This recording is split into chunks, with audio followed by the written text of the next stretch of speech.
You mentioned an interesting point around technology enabling relationships. So I guess whether you're looking at Quad or whether you're looking at any platform, what do you see the role of technology in improving the relationships between buy side and sell side? And I guess on both sides, both as a taker and a maker, how can technology improve that? And what's perhaps on your product roadmap for enhancing that kind of execution capability? There are many angles in which technology can enable relationship. And I would just mention a few. Some are applicable only to the buy side, or some are only applicable to the sell side, some are both. You mentioning blackout windows, so technology that enable in itself respectful taking of liquidity from a given player, but other things like visibility in terms of TCA, pre-trade execution, post-trade execution, that allow both parties, even after the fact, to be able to speak about how an execution has been taking place.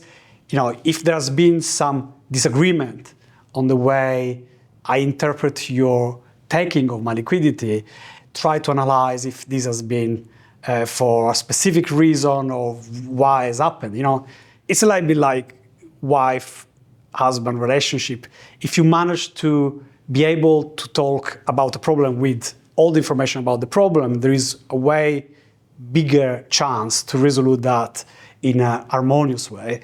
And for me, TCA, and not only in the terms of trade cost analysis, but also pre-trade visibility of the way you are aggressing the market, or even post-trade analysis of the way you've taken a specific decision when you execute, has been a huge enabler for buy side and sell side to be able to speak around their relationship.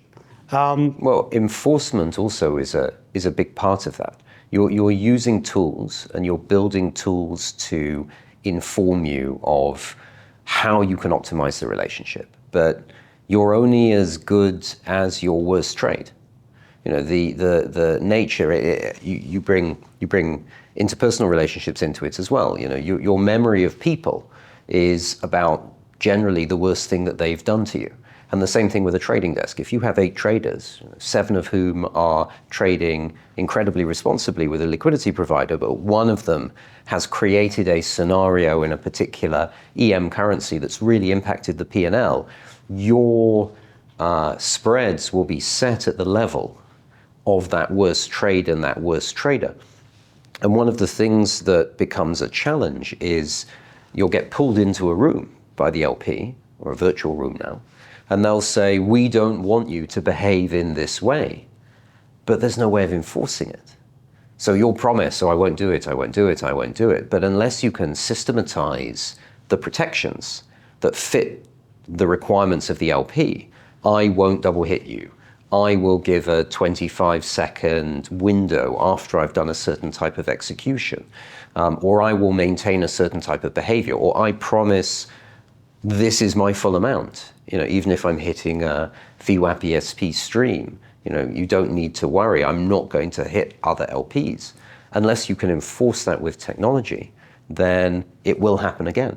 And every time it happens, it will continue to decay that relationship. The trust will get lost. The spreads will get wider. The P&L will get worse. So yeah, it's the analysis and the enforcement.